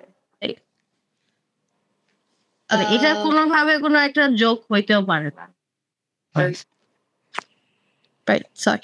হ্যাঁ, অরণ্য খুব ভালো একটা পয়েন্ট আসলে বলছো, আমি এটা কমপ্লিটলি এগ্রি করি যে একটা ধরো সোশ্যাল মেসেজকে হিউমারের মোড়কে প্রেজেন্ট করা, এটাই হচ্ছে স্কিলটা বা this is the art form. কিন্তু মানুষজন মিস ইউজ করে অনেক, যেটা বললাম যে অ্যাবিউজ করা প্ল্যাটফর্মটাকে, সেটা কিন্তু মানে ভুল মানুষের হাতে যখন এটা চলে যাচ্ছে তখন কিন্তু এটা মানে হিতে বিপরীত, যেহেতু মানে ঠিক মানুষের কাছে গেলে আমি এটা প্ল্যাটফর্ম হিসেবে ইউজ করতেছি, আমি অ্যাওয়ারনেস আনতেছি বা whatever, I am giving back to the society, right? But যখন মানে ভুল মানুষের কাছে যাচ্ছে তখন কিন্তু সে বাজেভাবে ইনফ্লুয়েন্স করতেছে। আমার কাছে মনে হয় যে একটা মাইক হাতে একজন মানুষ স্টেজে উঠে সে কিন্তু ইনফ্লুয়েন্স করতে পারে আরেকজন মানুষের চিন্তা ভাবনা বা তার থট প্রসেস, রাইট? সো এই ইনফ্লুয়েন্সটা কিন্তু ব্যাড ইনফ্লুয়েন্স। যেমন সে যখন কথা বলছে সে নর্মালাইজ করতেছে ব্যাপারটাকে, আরো দুইজন মানুষ এটা শুনে মনে করে ওটা তো নর্মাল, আমিও করতে পারি এটা, মানে দিস ইজ ওকে। বাট ওইখানেই আমরা war do we draw the line. এখানে বাংলাদেশে একটা প্রবলেম যেটা হয় যে অর্গানাইজাররা যারা আছে এটা কিন্তু রেড মার্ক করতেছে না, ওর like they are not banning that person, বা ওদেরকে এইটা করার প্ল্যাটফর্মটা এখনো দিয়ে যাচ্ছে। এখানে আমাদের স্ট্রিক্ট হইতে হবে, ঠিক আছে? মানে যারা অর্গানাইজার আছে তাদের এই ব্যাপারটাতে একটু কেয়ারফুল থাকা উচিত যে আমরা আমাদের প্ল্যাটফর্মটা ভুল মানুষকে দিচ্ছি নাকি। এটা কিন্তু অর্গানাইজারদের খুবই গুরুত্বপূর্ণ একটা বিষয় আর কি, মাথায় রাখার মতো। যেটা আমার কাছে মনে একটু বাংলাদেশে এখন যেহেতু আমরা ওপেন প্ল্যাটফর্ম রাখার চেষ্টা করি এবং সবাই এখানে যাতে ওয়েলকাম ফিল, বাট এই ফিল্টার আউট করার প্রসেসটাও কিন্তু খুবই ইম্পর্টেন্ট, যেটা কনসিডার করা হয় না আসলে। ধরো তুমি হচ্ছে সেক্স নিয়ে যোগ করো, সমস্যা নেই, সেখানে কিন্তু অনেক মজার টপিক আসতে পারে। হ্যাঁ, যে ঠিক আছে কথার কথা আমার দেশের পোলাপাইন কন্ডম ইউজ করতে লজ্জা পায়, হ্যাঁ, তাহলে তুমি এখানে কন্ডম নিয়ে একটা কথা বলতে পারতেছো openly, which is legal, which is awareness topic, হ্যাঁ তাই না? তুমি এসটিডি নিয়ে কিন্তু একটা পুরুষদের মধ্যে হচ্ছে সেভাবে কোনো টপিক আনতেছো না, তুমি আনতেছো ওই ক্লিক বেইটের মতো যে কন্টেন্টটা দেখে তুমি ইন্টারনেটে ঢুকো, তুমি এখানে ওই একই জিনিসই দেখছো, তুমি ওই একই ভাবে ওই ক্রাউডের থেকে ওই সস্তা হাসিটাই নিচ্ছ।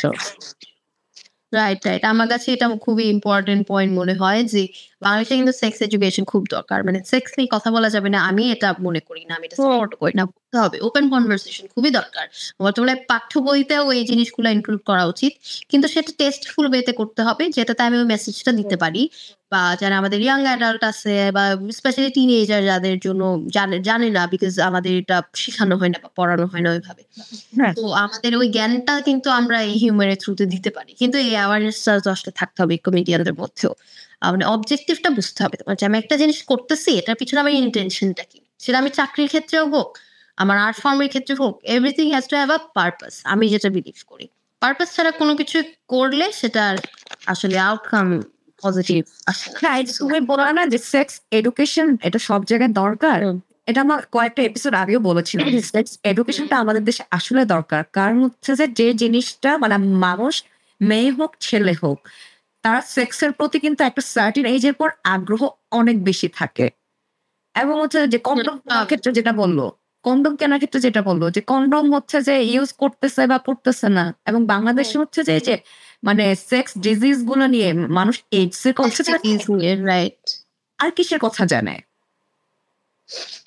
মানে আর এসটিডির মধ্যেও যে কত ভাগ থাকে এটাও জানে না। এবং হচ্ছে যে মানে আনপ্রোটেক্টেড সেক্স বা অন্যান্য কিছু যদি মেয়ে প্রেগনেন্ট হয়ে যায়, আমাদের দেশে তো হচ্ছে যে পিল অ্যাভেলেবল, আমাদের দেশে পিল অ্যাভেলেবল দিয়ে দিচ্ছে, অ্যাবর্শন ইলিগাল, বাট সেফ অনেক ক্রাইসিস, অনেক ক্রাইসিস আমাদের দেশে। মানে এটা আমার একটা পার্সপেক্টিভ, মানে ইলিগাল মানে যে হচ্ছে না তা কিন্তু না, মানে ইলিগাল কিন্তু মানুষ কিন্তু ইলিগাল ওয়েতে করতেছে এবং সেটা একদমই সেফ না, এবং তোমার হেলথ রিস্ক থাকে অনেক, খুবই ঝুঁকিপূর্ণ মেয়েদের জন্য স্পেশালি।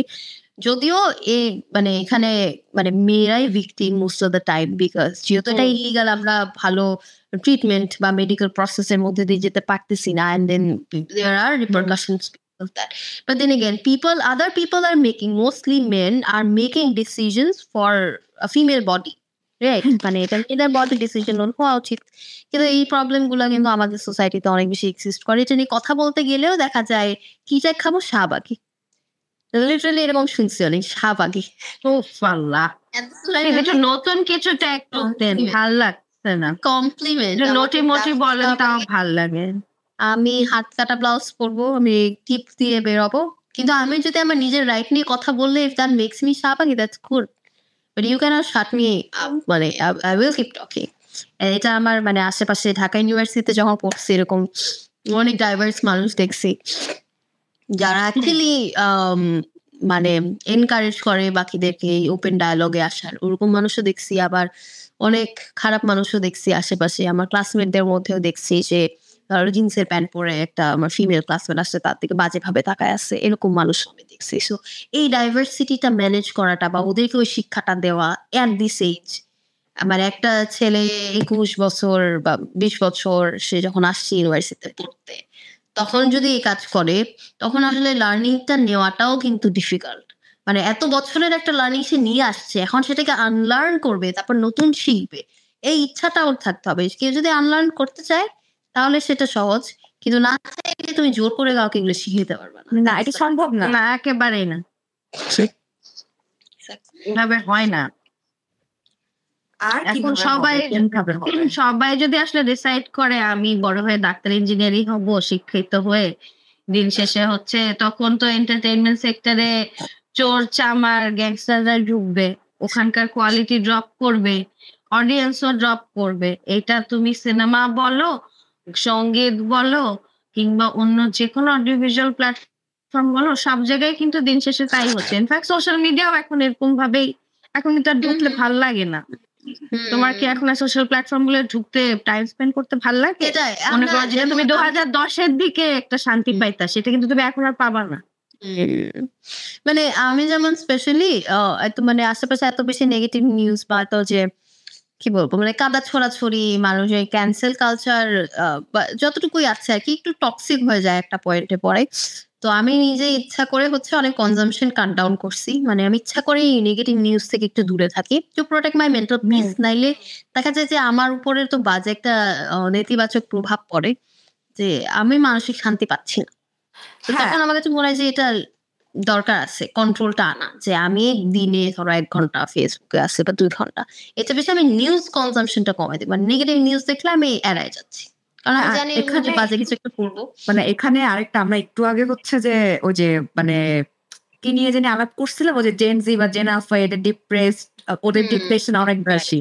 তো হচ্ছে মানে হ্যাঁ, দেয়ার হচ্ছে যে research data from several major universities that যে সোশ্যাল মিডিয়া এক্সপোজার ফর হচ্ছে যে 2 থেকে 3 আওয়ার্স, 2 থেকে 3 ঘন্টার বেশি হইলে কিন্তু হচ্ছে যে মানে আমাদের যে আমাদের হচ্ছে যে স্ট্রেস অ্যান্ড কনস্ট্যান্ট ডোপামিন রাশ, এটা জেন জি এবং জেন আলফা এটা বেশি, যে আমরা সারাদিন ফোনের মধ্যে ঢুকে থাকি, আমিও থাকি। তো এটা কিন্তু আমাদের জন্য ভালো না। মানে এটার জন্য একে তো দেখতেছি হচ্ছে যে আজে বাজে জিনিস বলতে হচ্ছে যে মানে একটার পর একটা হচ্ছে নিউজ আসতেছে কনস্ট্যান্টলি, যে সেটা মানে কোন মেয়েকে হচ্ছে পাওয়া গেছে এখানে, কোন টিচারকে পাওয়া গেছে ওখানে, দেশে কি হচ্ছে, কার থটস কেমন, এভরিথিং হচ্ছে যে আমরা কনজিউম করে ফেলতেছি। মানে এমনিতেও তো হচ্ছে, অমনিতেও হচ্ছে। তো ফোন ব্যবহার করার ক্ষেত্রে আমাদের একটু সচেতন হওয়া উচিত আসলে। আমি একটু বলি, হ্যাঁ, তুমি যে বললা না যে নিউজ আসতেছে কনস্ট্যান্ট, নিউজ তো মনে করো সবসময় আমাদের হাতের কাছে ছিল। আগে হচ্ছে যার কাছে ওই প্রিভিলেজটা ছিল যে একটা পেপার কিনবে, নিউজ পেপার, হ্যাঁ প্রিন্টেড একটা পেপার কিনবে, যার বাসায় থাকে, বা আগে যে দেয়ালে দেয়ালে সেটা দেয়া হইতো, কয়েকজন ছিল যে A to Z পেপারটা পড়তেছিল। যখন তুমি ওইটা হচ্ছে এরকম অনলাইন মিডিয়া, সোশ্যাল মিডিয়া প্ল্যাটফর্মে চলে আসতেছো, তখন তুমি ওই A to Z সব পেজের নিউজ তোমার স্ক্রল ফিডে চলে আসতেছে, কথার কথা। তো তুমি আগে যে নিজে ফিল্টার করতে, ঠিক আছে এই পাতা পড়বো ওইটা পড়বো, পিক করে করে নিউজ পড়তে, এখন কিন্তু তোমার সামনেই আসতেছে, তুমি চাও না চাও হেডলাইন তো অন্তত তোমার চোখে পড়লোই, যেটা তোমাকে আরো অনেক বেশি একটা কষ্টের মধ্যে নিয়ে যাবে।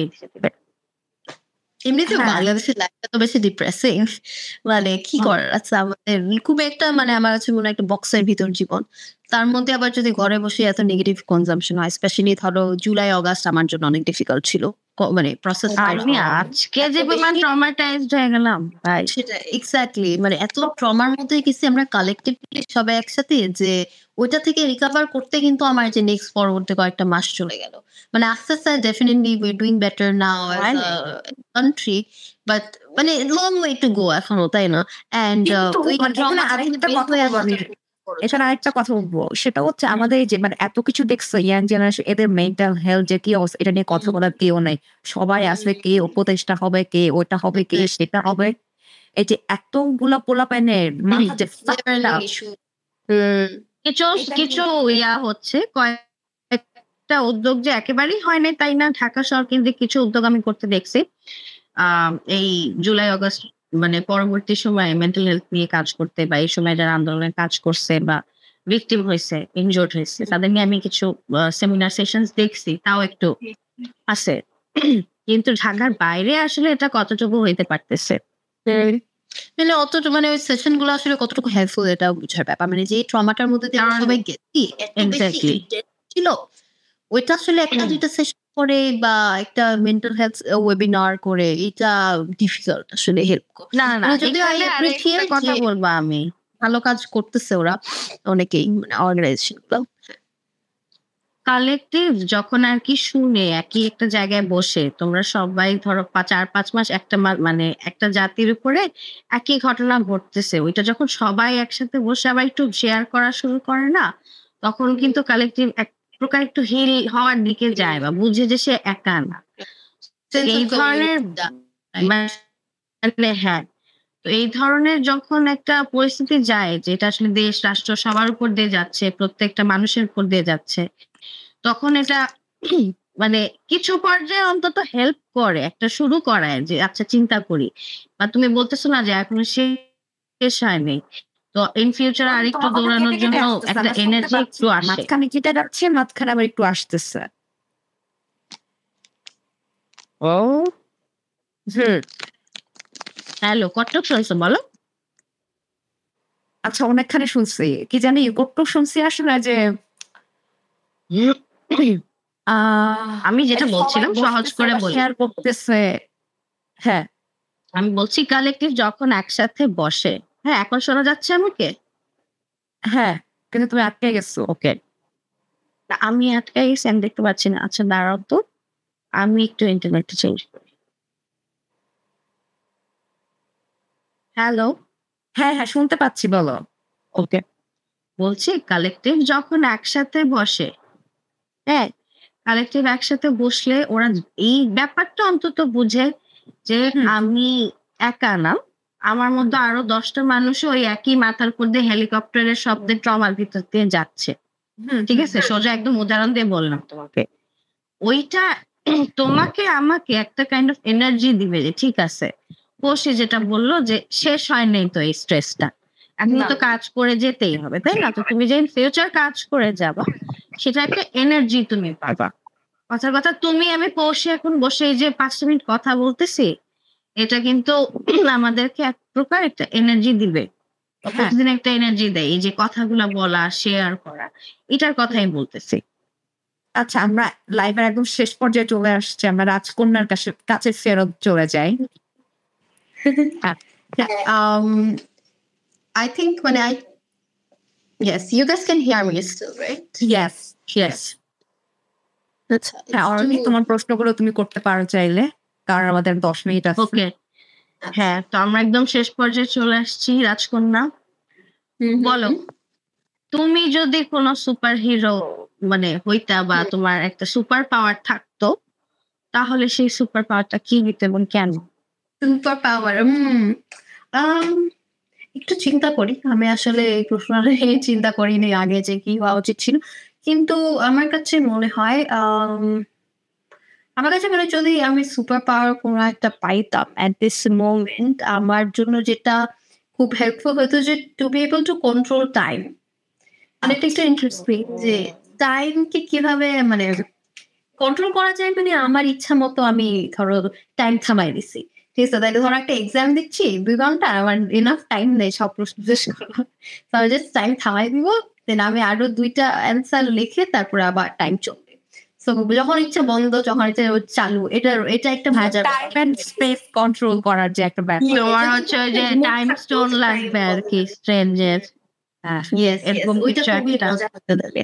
তাহলে আমার কাছে আরো মনে হয় যে ধরো বয়স বাড়তেছে, একটা ব্যাপার থাকে না যে কথা হচ্ছে হ্যাঁ ইনাফ টাইম নাই, আমার এটা করতে হবে, অনেক কিছু করে ফেলতে হবে, বাট বয়স বাড়তেছে, বুড়া হয়ে যাচ্ছি। সো এইটা একটা থাকে, এটা কনস্ট্যান্ট এনজাইটি আমার ফিল হয়। সো হয়তো যদি টাইম কন্ট্রোল করতে পারতাম তাহলে এইটাই করতে পারতাম। এন্ড অলসো লাইক মানে টাইম কন্ট্রোল করাটা কিন্তু অনেক বড় একটা ব্যাপার আর কি। ধরো আমি যদি সোসাইটির জন্য কিছু করতে চাই, অনেক গিভ ব্যাক, যে টাইম ইনভেস্ট করার একটা ব্যাপার আছে, তাহলে আমি অনন্তকাল ধরে কিছু একটা প্রজেক্টের উপর কাজ করতাম, আমি একটা প্রগ্রেস ভালো মতো করতে পারতাম, এন্ড দেন ওই সময়টা তাইলে আমার ধরো লাগবে না যে 10-20 বছর পরে গিয়ে আমি আউটকামটা পাচ্ছি, ওইটা হয়তো তাইলে আমি জানি না। It's a nice thought to entertain time control করতে পারাটা। তোমাদের থেকে একটু জানতে চাই, তোমাদের আসলে কি হওয়া উচিত, যত ছোট করে বলো। আমার সুপার পাওয়ার,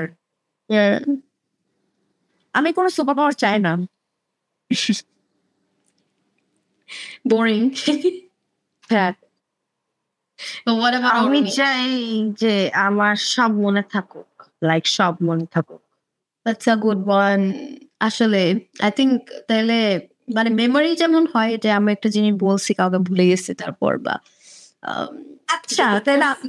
মনে নেই আচ্ছা, আমাকে যেহেতু বলতে হবে, আমার মাত্র মনে পড়লো, আমার হচ্ছে একটা সমস্যা আছে, আমি কোনো কিছু ফোকাস করতে পারি না এবং আমি কোনো কিছু মনে রাখতে পারি না। আমি একটা সিনেমা এক বছরে আমি 10 বার দেখতে পারি, আমার অসুবিধা হয় না।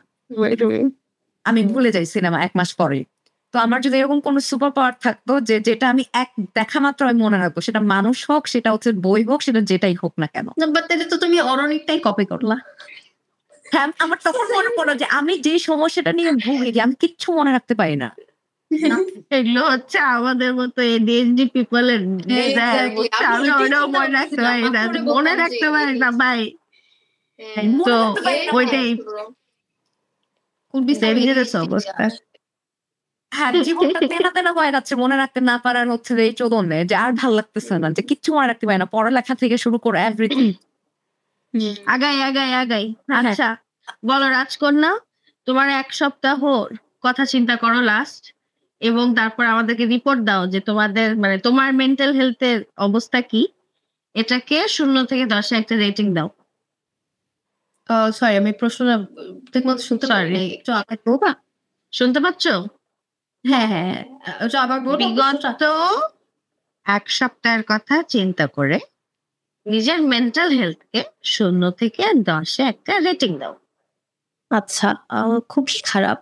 আমার কিন্তু অনেক মেন্টাল হেলথ প্রবলেমস আছে, যেটা আমি বলতেছিলাম একটু আগে তোমাদেরকে, যে আমি এটা নিয়ে কথা বলে কিন্তু অনেক মানে বোকা লাগা গেছে। আমি জানি না কতটুকু আমাকে স্টপ করছো।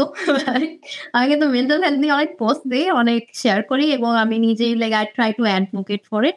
আমার mental health currently is bad place. I will give it probably 5 because তাও আমি যেগুলা করতে মানে চেষ্টা করতেছি যে things that bring me joy, কিন্তু মাঝে মাঝে এরকম থাকে যে মানে বিছানা থেকে উঠাই অনেক মনে হয় যে বিগ টাস্ক, আজকে মনে হচ্ছে যে বিছানার সাথে মিশে যাই একদম, মানে এক হয়ে একাকার। সো আমার জন্য এরকম দিন অনেক গেছে যে সকালবেলা উঠতে ইচ্ছা হচ্ছে না, আমি পারতেছি না যাইতে অফিসে, মানে পুশ করতে পারছি না, এরকমও দিন গেছে। তারপরে এমনও দিন গেছে যে আমার অনেক ব্রেক ডাউন হচ্ছে। সো আমি এগুলো নিয়ে আসলে কথা বলতে চাই অনেক বেশি, সো দ্যাট আরো মানুষ মানে জানে এটার ব্যাপারে বা কিভাবে হেল্প পাওয়া যায়। তারপর থেরাপিস্টের কাছে যাওয়া, সেটা আমিও ট্রাই করেছি, বা প্রফেশনাল হেল্প।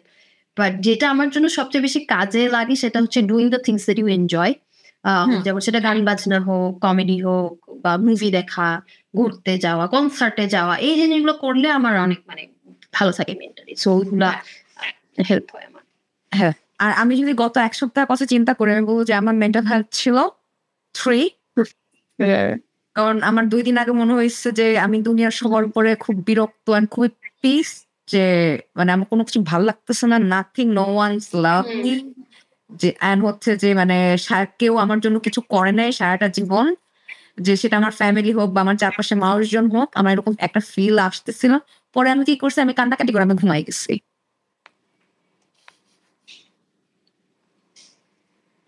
আমি কান্নাকাটি মানে I am proud of you because তুমি এটা ওভারকাম করতে পারছো এতটুকু, বা you don't give up like everyday. যদি মনে হয় যে আজকে আমি পারবো না, একটা দিন মানে ডে ফিলস লাইক আ লট, ইভেন দো লাইক ওই জায়গায় যখন স্টাক থাকে তাও কিন্তু আমরা দিন শেষে ওভারকাম করতে পারি, আমাদের ওই স্ট্রেংথটা আছে। এই যে তুমি এখানে বসে পডকাস্টে ইন্টারভিউ মানে কথা বলতেছো, সুন্দর মতো আমাকে ডাকছো, এই যে একটা ইনিশিয়েটিভ নিচ্ছ, ওটা কিন্তু অনেক মানে বড় ব্যাপার। মানে যদিও তোমার কাছে মনে হচ্ছে যে হ্যাঁ যে পাশাপাশি বোর্ড দেখে এটা করতেছে, কিন্তু you are bringing out the stories and তুমি একটা কিছু মানে ভালো করার চেষ্টা করতেছো, that counts and this things keep you going in life. And I think that these are the things that make you feel fulfilled in life. এই জিনিসগুলা আসলে দরকার আমাদের আরো বেশি বেশি। Maximum time I feel like যে I want to kill myself, kind of that একটা ফিলিংস আসে। তারপর আমি যখন আমার ক্যালেন্ডারের দিকে তাকাই, আরে আমার তো এই গেস্টের জন্য বেঁচে থাকতে হবে।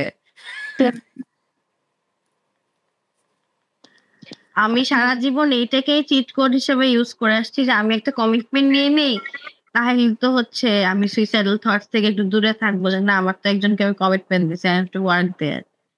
এটা আমি মানে খুবই আর্লি এজ থেকে এমনি চলতেছে, খুবই আর্লি টিন এজ থেকে। মানে এটা আসলে sir But I think more power to us যে আমরা এই জিনিসগুলা ওভারকাম করেও মানে নিজেদের লাইফে যতটুকু পারি করতেছি এবং করে যাচ্ছি এবং সামনেও করব। Yes. তো আমি like এই এনকারেজমেন্টটা দিতে চাই এখানে আমাদের তিনজন সবাইকে, নিজেকে এবং তোমাদেরকেও, যে সামনে আরো অনেক ভালো জিনিস হবে। Just have to keep going and hang in there. Like যেই জিনিসগুলো করতে ভালো লাগে সেখানে ফোকাস করা বা things that bring us joy এগুলাতে এনগেজ করা নিজেকে। মানে সামনে দেখা যাবে যে যদি আমরা if we keep going and then we can come out of this dark. আচ্ছা, আমাদের আর মানে আর সময় নাই। আমার হচ্ছে তোমার একটা কুইক কোয়েশ্চেন, তোমার হচ্ছে যে প্রিয় খাবার কি? সেটা যে কোনো খাবার হইতে পারে, চা থেকে শুরু করে। একবারে বলো। আই থিঙ্ক আলু, আচ্ছা, any form of aloo. Okay. Who is your favourite cook? My favorite cook, I think my mom. Okay. বাংলাদেশে হচ্ছে তোমার পছন্দের রেস্টুরেন্ট কোনটা? পছন্দের রেস্টুরেন্ট অনেক আছে, বাট আমার গো টু প্লেস হচ্ছে পাইনউড, বিকজ আমার বাসার কাছে অলওয়েজ চাই। ঠিক আছে, ওকে, ভেরি নাইস। আমরা হচ্ছে যে তোমার এখানে আমাদের কেমন লাগলো? নবনুরে এসে কেমন লাগছে? অনেক ভালো লাগছে guys, thank you so much for having me. I had such a lovely time talking to তুমি ইউ বলতে গাইস। পারো কি ভালো লাগে না আমার? আমি খুবই বোর হয়ে যাচ্ছি, আমার বিরক্ত আমার ভালো লাগছে, মিথ্যা কথা কেন বলবো? আমি মিথ্যা বলি না। আমার অনেক মজা লাগছে, কারণ হিয়ার ইজ দ্য থিং, আমি যদি সময় নেই বাট ছোট করে বলি যে আমার পডকাস্ট জিনিসটা আমার খুব মজা লাগে, ফ্যাসিনেটিং। আমি হচ্ছে বাসায় একা একা নিজের সাথে কথা বলি, ঠিক আছে? মানে আমি ইমাজিন করে আমি নিজের পডকাস্ট নিচ্ছি বা নিজের ইন্টারভিউ নিচ্ছি এন্ড দেন ওই অ্যান্সার গুলো দেই। তো এটা খুবই এন্টারটেইনিং আমার কাছে, আমার ভালো লাগে কথা বলতে। আমার ইয়াপার, as you can tell.